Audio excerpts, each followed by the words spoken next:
பாடலை பாடுறதுக்கு டிஎம்எஸ் அவர்கள் வராரு. எம்எஸ் விஸ்வநாதன் பாடலை சொல்லிக் கொடுக்குறாரு. இவர் சொல்லிக் கொடுக்குற மாதிரி பாடாமல் பாடலை இம்ப்ரூவைசேஷன் பண்ணி தன்னுடைய பாணியில் டிஎம்எஸ் அவர்கள் பாடுறாரு. இது எம்எஸ் விஸ்வநாதன் அவர்களுக்கு கோபம் வந்து முதல்ல மென்மையாக கண்டிக்கிறாரு. அதுக்கப்புறம் கொஞ்சம் காட்டமாகவே இந்த விஷயத்த சொல்கிறாரு. படத்துடைய வெற்றி விழாவில் எல்லாருக்கும் பரிசுகளும் விருதுகளும் படத்துடைய தயாரிப்பாளர் ஜிஎன் வேலுமணி அவர்கள் கொடுக்கும்போது டிஎம்எஸ் அவர்களை அவமானப்படுத்துகிற மாதிரியான ஒரு சம்பவம் ஒன்று நடந்துருது. உடனே பொங்கி எழுந்த டிஎம்எஸ் ஜிஎன் வேலுமணி கிட்ட போய் சொல்லியிருக்காரு, நீங்கள் எல்லா பாடகர்களையும் அவமானப்படுத்திட்டீங்க. ஒரு பாடகன் பாடினாதான் படம் ஓடும், முடிஞ்சால் அவங்க அடுத்த படத்தை பாடல்களே இல்லாமல் ஓட்ட முடியுமா அப்படின்னு சொல்லி சவால் விடுறாரு. ஒரே படத்தில் நடந்த 2 சம்பவங்கள். முதல்ல டிஎம்எஸ் கிட்ட எம்எஸ் விஸ்வநாதன் அவர்கள் கோபப்பட்டதற்கு பிறகு என்ன நடந்தது, தயாரிப்பாளர் ஜிஎன் வேலுமணி கிட்ட டிஎம்எஸ் அவர்கள் கோபப்பட்டதற்கு பிறகு என்ன நடந்தது, இதை பற்றியெல்லாம் தான் இந்த காணொலியில் பார்க்க போகிறோம்.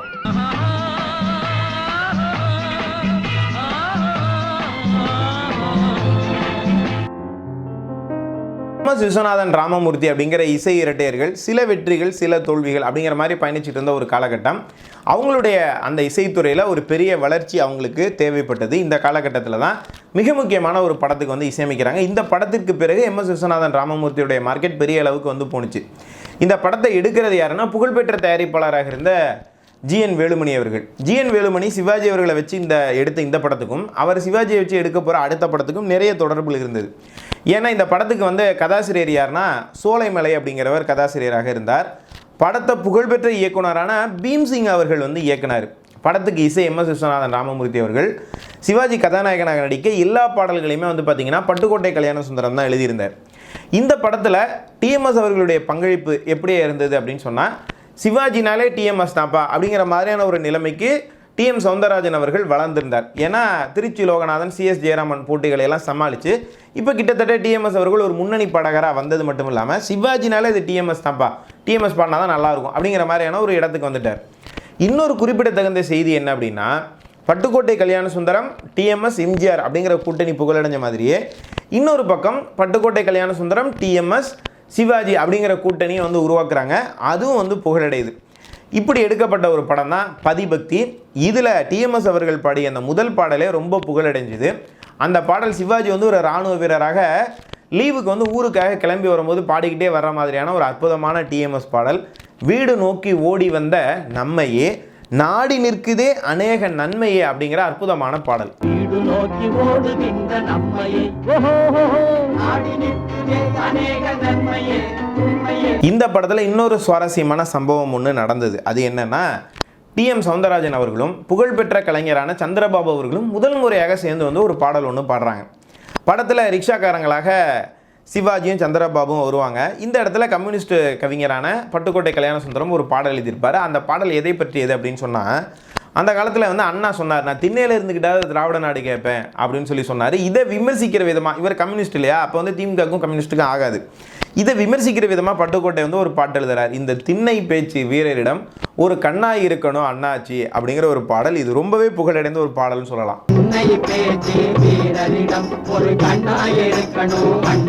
அதே மாதிரி இந்த பாடல்ல ஒரு மிக முக்கியமான ஒரு அரசியலை வந்து கம்யூனிஸ்ட் கவிஞரான பட்டுக்கோட்டை கல்யாண சுந்தரம் எழுதியிருப்பார். நாடு வளர்ச்சி அடைந்து அடுத்த கட்டத்துக்கு நோக்கி போகும்போது நம்ம முற்காலத்தில் நம்ம செஞ்சு வச்சுருந்த பல விஷயங்கள் எல்லாமே நமக்கு வந்து ஒரு பெரிய குழப்பமாக இருந்தது. அப்போ பேசுகிறதுக்கு நிறைய விஷயங்கள் இருந்தது. ஆனால் அதையெல்லாம் விட்டுட்டு திமுக தொடர்ந்து வந்து பார்த்திங்கன்னா இறைமறுப்பு பிரச்சாரத்தை வந்து பண்ணிக்கிட்டே இருக்காங்க.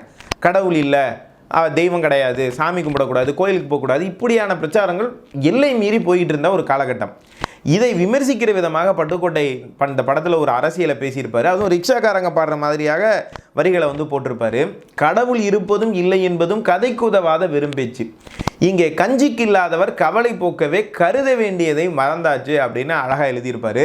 சந்திரபாபு மற்றும் டிஎம்எஸ் அவர்களுடைய குரல்ல இந்த பாடலை கேட்கும்போது அவ்வளவு இனிமையா இருக்கும். கடவுள் இருப்பதும் இல்லை என்பதும் கதைக்கு உதவாத வெறும் பேச்சு.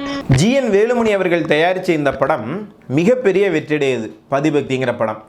இதற்கப்புறம் அடுத்த படத்தை ஆரம்பிக்கிறார் ஜிஎன் வேலுமணி. ஆரம்பத்தில் சாதாரணமான ஒரு மேக்கப் கலைஞராக இருந்து, ஒரு தையல் கலைஞராக இருந்து, அதுக்கப்புறம் படம் எடுக்கிற முதலாளியாக இருந்தார். இந்த புத்தா பிக்சர்ஸில் நிறைய பேர் பார்ட்னர்ஷிப்பில் இருந்தாங்க. இவங்கெல்லாம் வேணாம், நம்ம மட்டும் ஒரு சொந்தமாக ஒரு நிறுவனம் ஆரம்பிக்கலாம் அப்படின்னு சொல்லி அவர் ஆரம்பித்த நிறுவனம் தான் சரவணா ஃபிலிம்ஸ். போன படத்துக்கும் இந்த படத்துக்கும் ஒரு தொடர்பு என்ன அப்படின்னா, இந்த பதிபக்தி பண்ணாங்க இல்லையா, அதில் இருந்த எல்லா அந்த ஒட்டுமொத்த குழுவையும் வச்சு இவர் வந்து பண்ண இன்னொரு படம் தான் பாகப்பிரிவினை அப்படிங்கிற ஒரு படம். இதில் வேலை பார்த்தா எல்லாருமே பார்த்துருப்பாங்க. அந்த படத்துக்கு கதை எழுதிய சோலைமலை இதில் வந்து கதை எழுதியிருப்பார். அந்த படத்தை இயக்கின பீம்சிங் வந்து இயக்கியிருப்பார். அந்த படத்தில் இசையமைச்ச இரட்டையர்கள் இந்த படத்துக்கு வந்து இசையமைச்சிருப்பாங்க. கதாநாயகன் அந்த படத்தில் நடித்த அதே சிவாஜிக்கு எல்லா பாடல்களையும் டிஎம்எஸ் பாடணும் அப்படிங்கிறது ஜிஎன் வேலுமணி அவர்களினுடைய ஒரு விருப்பமாக இருந்தது. இந்த படத்தில் ஒரு சிவாஜி வந்து பார்த்திங்கன்னா ஒரு கைகால் விளங்காத ஒரு ஊனமுற்ற கதாபாத்திரத்தில் வந்து வருவார். இதில் சிவாஜிக்கு டிஎம்எஸ் அவர்கள் பாடிய ஒவ்வொரு பாடலும் முத்தான பாடல் அப்படின்னு சொல்லலாம். ரொம்பவே புகழடைந்த பாடல் அப்படின்னு சொல்லலாம். இதில் முதல் பாடலாக இந்த ஊனமுற்ற ஒருவன் முதல் காட்சியில் வந்து பார்த்திங்கன்னா கடவுள் முன்னால் நின்று எனக்கு நல்ல வாழ்க்கை கொடு அப்படின்னு கேட்குற மாதிரியான ஒரு இடம். ஒருத்தன் அந்த மாதிரியான ஒரு நிலைமையில் இருக்கிறவன் இறைவன்கிட்ட வேண்டும் போது எப்படியான உணர்ச்சிகளோடு அவன் வந்து வேண்டுவான் அப்படிங்கிறது தன்னுடைய குரலில் அற்புதமாக டிஎம்எஸ் இந்த பாடலில் வெளிப்படுத்தியிருப்பார். அந்த பாடல் தான் ஆணை முகத்தவனே ஆதி முதலானவனே அப்படிங்கிற பாடல்.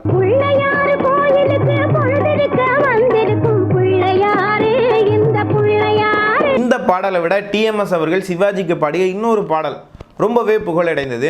அம்மானை பாடலினுடைய சாயல்களை எல்லாம் கவிஞர் கண்ணதாசன் அற்புதமாக படரவிட்ட பாடல் இந்த பாடல்.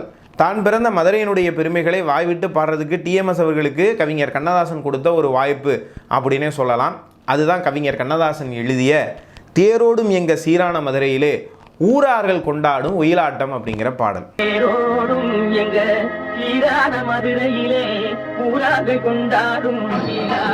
இந்த படத்துல டிஎம்எஸ் சிவாஜிக்கு பாடிய இன்னொரு பாடல் ரொம்பவே புகழடைந்தது. தாழையாம் பூ முடிச்சு தடம் பார்த்து நடை நடந்து வாழை இலை போல வந்த பொன்னம்மா. ஊனமுற்ற ஒருத்தனுக்கு காதல் வரும்போது அந்த உணர்ச்சி அவன் எப்படி வெளிப்படுத்துவான், அதை அந்த பெண் எப்படி ஏற்றுக்கொள்கிறார் அப்படிங்கிற ஒரு அற்புதமான பாடல் டிஎம்எஸ் அவர்கள் பாடியிருப்பார். இதில் எல்லாத்தையும் தாண்டி உச்சமாக புகழடைந்த பாடல் அப்படிங்கிறது வந்து பார்த்திங்கன்னா ஏன் பிறந்தாய் மகனே ஏன் பிறந்தாயோ அப்படிங்கிற ஒரு பாடல் தான். ஒரு ஊனமுற்ற ஒருத்தன் திருமணம் பண்ணிடுறான், அவனுக்கு குழந்தையும் பிறந்தது, வச்சு காப்பாற்ற முடியாமல் சங்கடப்படுறான். கண்ணதாசன் உரி எழுதியிருப்பார். நான் பிறந்த காரணத்தை நானே அறியும் முன்பு இங்கு வந்து ஏன் பிறந்தாய் செல்வ மகனே அப்படின்னு கேட்பார். இப்போ இந்த பாடலை வந்து பாடணும். இதற்கு வந்து டிஎம்எஸ் அவர்கள் வராரு. எம்எஸ் விஸ்வநாதன் இந்த பாடலை வந்து சொல்லிக் கொடுக்குறாரு. பொதுவாக எம்எஸ் விஸ்வநாதன் அவர்களுடைய எண்ணம் எப்படி இருக்கும் அப்படின்னு கேட்டால், நான் என்ன சொல்கிறேனோ அதை வந்து அந்த பாடகர் வந்து அப்படியே நகல் எடுத்த மாதிரி பாடணும், நான் சொல்கிற மாதிரி பாடணும் அப்படின்னு சொல்லி நினைப்பார். இது ஒரு இசையமைப்பாளராக அந்த உரிமை அவருக்கு உண்டு, அதில் எந்த தவறும் கிடையாது. ஆனால் டிஎம்எஸ் எப்படிப்பட்ட ரகம் அப்படின்னு கேட்டிங்கன்னா, ஒரு இசையமைப்பாளரோட காப்பி கேட்டால் அந்த சௌந்தரராஜன் இருக்கக்கூடாது.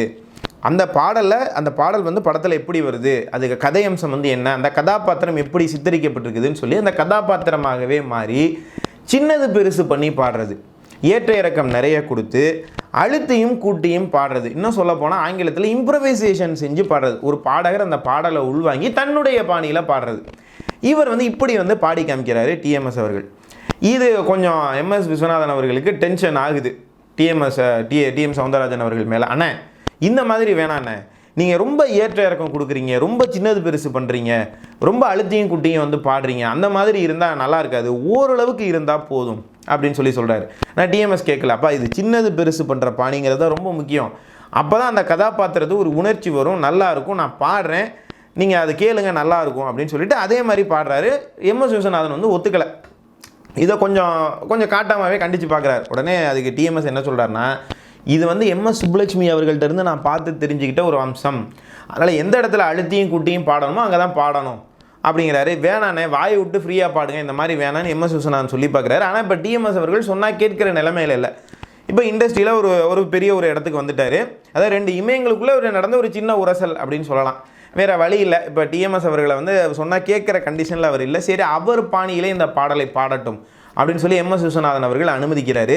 வேறு எந்த பாடகரையும் சொந்தமாக இப்படி இம்ப்ரவைசேஷன் பண்ணி பாடுறதுக்கு எம்எஸ் விஸ்வநாதன் அவர்கள் அனுமதிக்கலை. நான் தன்னுடைய வருத்தத்தை பதிவு பண்ணுறாரு. ஏன்னா இந்த மாதிரி பண்ணுறீங்க அப்படின்னோடனே டிஎம்எஸ் அவர்கள் சொல்லியிருக்காரு, இந்த பாடலை கேட்க தான் வந்து சுகமாக இருக்கும், இந்த பாடலை மறுபடியும் கேட்டிங்கன்னா தான் என்னுடைய குரலினுடைய இனிமை, அதில் இருக்க உணர்ச்சி உங்களால் புரிஞ்சிக்க முடியும், நீங்கள் மறுபடியும் கேளுங்க அப்படின்னு சொல்லியிருக்காராம். அதுக்கப்புறம் அவர் சொல்கிறாருன்னு சொல்லிட்டு மறுபடியும் இந்த பாடல் ரெக்கார்ட் பண்ணி வெளியே வந்ததுக்கப்புறம் அதை வந்து கேட்குறாரு.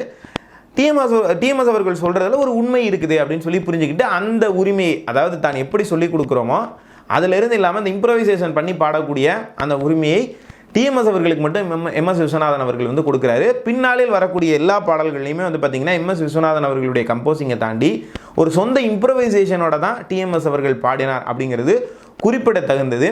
இப்படியான பாணியில் உருவான முதல் பாடல் இந்த ஏன் பிறந்தாய் மகனேங்கிற பாடல். இப்படி பாகப்பிரிவினை படம் முழுவதும் பார்த்தீங்கன்னா சிவாஜியினுடைய குரலாக டிஎம்எஸ் அவர்கள் உலவி இருப்பார். படம் வந்து மிகப்பெரிய வெற்றியடையுது, பாடல்கள் மிகப்பெரிய வெற்றியடையுது. இந்த பாடல்கள் எல்லாம் ரெக்கார்டில் போட்டு அந்த காலத்தில் விற்பாங்க. பாகப்பிரிவினை திரைப்படத்து பாடல்கள் சக்க போடுது. இப்போ படத்துக்கு வெற்றி விழா ஏற்பாடு பண்ணுறாங்க. ஜிஎன் வேலுமணி அவர்கள் ஏற்பாடு பண்ணுறாரு. இப்போ எல்லாரையும் கூப்பிட்டு கௌரவிக்கலாம் அப்படின்னு சொல்லி. அந்த காலத்து நடைமுறை என்ன அப்படின்னு கேட்டிங்கன்னா, இந்த படத்தில் நடித்தவங்க, கதை வசனம் எழுதினவங்க, இயக்குனர், இசையமைப்பாளர் எல்லாத்துக்கும் விருதுகள் பரிசுகள்லாம் கொடுப்பாங்க. ஆனால் பின்னணி பாடகர்களை விட்டுருவாங்க. ஏன்னா அந்த காலத்தில் கதாநாயகர்களே பின்னணி பாடிக்கிட்டு இருந்தாங்க இல்லையா. அதற்கு பிறகு பின்னணி பாடகர்கள் அப்படின்ற ஒரு இனம் அப்போ தான் உருவாகுது. இப்போ ஒரு படத்தில் நிறைய பேர் பாடியிருப்பாங்களே, இவங்களெல்லாம் கூப்பிட்டு நம்ம என்ன கௌரவிக்கிறோம்னு சொல்லி விட்டுருவாங்க. பெரும்பாலும் நடிகர்கள் இவங்களுக்கு தான் பரிசு கொடுக்குறது, விருது கொடுக்குறது, இந்த மாதிரி இருக்கும். டிஎம்எஸ் அவர்கள் என்ன நினைக்கிறார்னா, இசைத்தட்டுகளுடைய விற்பனை பெரிய அளவுக்கு இந்த படத்தில் இருக்குது, எல்லா பாடல்களையும் நம்ம தான் பாடியிருக்கோம், அதனால் நிச்சயமாக நம்மளுக்கு ஒரு கௌரவம் பண்ணுவாங்க, பரிசு விருது ஏதாவது கொடுப்பாங்கன்னு சொல்லி இவர் பட்டு வேட்டி, பட்டு சட்டை எல்லாம் போட்டு, கையில் மோதிரம், கை செயின்லாம் போட்டு போயிட்டு மொதல் சீட்டில் போய் உட்காந்துறாரு. இப்போ படத்துக்கான அந்த விருது வழங்கக்கூடிய விழா, வெற்றி விழா நடக்குது. எல்லாருக்கும், எல்லா நடிகர்களுக்கும் கூப்பிட்டு விருது கொடுக்குறாங்க, பரிசு கொடுக்குறாங்க, இசையமைப்பாளரை கூப்பிட்டு கௌரவிக்கிறாங்க, கதாசிரியர், இயக்குனரெல்லாம் கௌரவிக்கிறாங்க. டிஎம்எஸ் அவர்களை மேடையில் கூப்பிட்டு எந்த கௌரவமே பண்ணலை. அவரை மட்டும் இல்லை, எந்த பின்னணி பாடகர்களையுமே கூப்பிடலை. அப்போ விழா முடிஞ்சவொடனே அனுப்பி வச்சுறாங்க. இது ஒரு மிகப்பெரிய ஒரு அவமானமாக டிஎம்எஸ் அவர்கள் நினைக்கிறார். என்னடா அது, படத்தில் உயிரே பாட்டு தான், இப்போ எனக்கு மட்டும் இல்லை, இப்போ எந்த பாடகரையுமே கௌரவிக்கலை, இது மாதிரியான ஒரு நிலைமையை நாட்டில் இருக்கேன்னு சொல்லி வருத்தப்படுறார். மனசுக்குள்ளே என்ன நினச்சிக்கிறாருன்னா, அடுத்த படத்துக்கு ஜிஎன் வேலுமணி நம்மளை கூப்பிடுவார்ல, அப்போ அவரை கவனிச்சுப்போம் அப்படின்னு சொல்லிட்டு பொறுமையாகவே இருக்கிறாரு. அடுத்த படத்து வேலைகளெல்லாம் ஜிஎன் வேலுமணி ஆரம்பிச்சுட்டு டிஎம்எஸ் அவர்களை பாட்டு பாடுறதுக்கு கூப்பிட்றாரு. வாங்க பாடுங்கண்ணே அப்படின்னோடனே டிஎம்எஸ் சொல்கிறாரு, இல்லை இனிமேல் உங்கள் படத்தில் நான் பாட போகிறது இல்லை அப்படின்னோடனே ஜிஎன் வேலுமணிக்கு அதிர்ச்சி. ஏங்க என்ன விஷயம் கேட்டோன்னா, எதுக்கு போன தடவை வெற்றி விழான்னு வச்சு எங்களை வெறுங்கையோடு அனுப்பி அவமானப்படுத்தினீங்களே, அந்த மாதிரி மறுபடியும் பண்ணுறதுக்கா அப்படின்னா அப்பையும் புரியலை. இப்போ தான் டிஎம்எஸ் விலைக்கு சொல்லியிருக்காரு, ஏயா எல்லாருக்கும் பரிசு கொடுக்குறீங்க, விருது கொடுக்குறீங்க, சின்ன சின்ன நடிகர்களுக்கெல்லாம் கொடுக்குறீங்க, ஆனால் ஒரு படத்துக்கு பாட்டு தானே முக்கியம். சரி, எங்களுக்கு எதுவுமே பண்ணாமல் அனுப்புறீங்கல்ல, இப்போ ஒரு படம் எடுக்கிறீங்கல்ல, ஒரு பாடகம் பாடினா தானே பாட்டுக்கு உயிர், எங்கள் பாட்டு இல்லாமல் இந்த படத்தை எடுத்து பாருங்க பார்ப்போம் அப்படின்னு சொல்லி சவால் விடுறாரு. ஜிஎன் வேலுமணி அவர்களுக்கு பதட்டம் ஆயிடுச்சு. இருந்தாலும் டிஎம்எஸ் அவர்களுடைய அந்த கோபத்தில் ஒரு நியாயம் இருக்குது அப்படின்னு சொல்லி அவர் புரிஞ்சுக்கிட்டு, இந்த தப்பு இனிமேல் நடக்காது, அடுத்த தடவை படத்துடைய வெற்றி விழாவில் நிச்சயமாக பின்னணி பாடகர்களை நான் கௌரவிக்கிறேன் அப்படின்னு சொல்லி சொல்கிறாரு. அடுத்த படத்தில் அதே மாதிரி ஜிஎன் வேலுமணி சொன்ன மாதிரியே செய்கிறாரு. ஒரு புதிய நடைமுறை அப்படிங்கிறது உருவாகுது. அதற்கு பிறகு தான் அந்த பின்னணி பாடகர்களை கௌரவிக்க ஆரம்பிக்கிறாங்க, பரிசுகள் கொடுக்குறாங்க, விருதுகள் கொடுக்குறாங்க. ஒரு கசப்பான சம்பவம் டிஎம்எஸ் அவர்களுக்கு தான் ஏற்படுது. அதை அவர் ஒரு பர்சனலாக தனிப்பட்ட முறையில் தான் எடுத்துக்கிட்டார். ஆனால் அதற்கு அவர் எதிர்வினை ஆற்றியது அப்படிங்கிறது ஒரு புதிய நடைமுறையே பின்னணி பாடகர்களை கௌரவிக்கக்கூடிய ஒரு நடைமுறை உருவாக்குகிறது. அந்த வகையில் டிஎம்எஸ் அவர்கள் செய்த செயல் அப்படிங்கிறது எல்லா பின்னணி பாடகர்களுக்கும் சேர்த்த ஒரு பெருமைக்குரிய ஒரு சம்பவம் அப்படின்னு சொல்லலாம். இப்படி டிஎம்எஸ் அவர்களுடைய வாழ்க்கையில் நம்ம தெரிந்து கொள்ள வேண்டிய பல சுவாரஸ்யமான சம்பவங்கள் எல்லாம் மீதம் இருக்குது. எல்லாத்தையுமே அடுத்தடுத்த காணொலிகளில் உங்களோட நான் முழுமையாக ஷேர் பண்ண போகிறேன். டிஎம்எஸ் அவர்களுடைய ஒட்டுமொத்த வாழ்க்கை வரலாறையும் இந்த யூடியூப் சேனல் மூலமாக நான் பேச போகிறேன். இந்த யூடியூப் சேனல் உங்களுக்கு பிடிச்சிருக்கு அப்படின்னு சொன்னால் இந்த சேனலை சப்ஸ்கிரைப் செய்யுங்கள் நேர்களே. மறுபடியும் அடுத்த காணொலியில் உங்களை எல்லாம் சந்திக்கும் வரை உங்களிடமிருந்து விடைபெறுவது உங்கள் அன்பு நண்பன் புதுக்கோட்டை துரை சரவணன். நன்றி, வணக்கம், வாழ்க தமிழ்.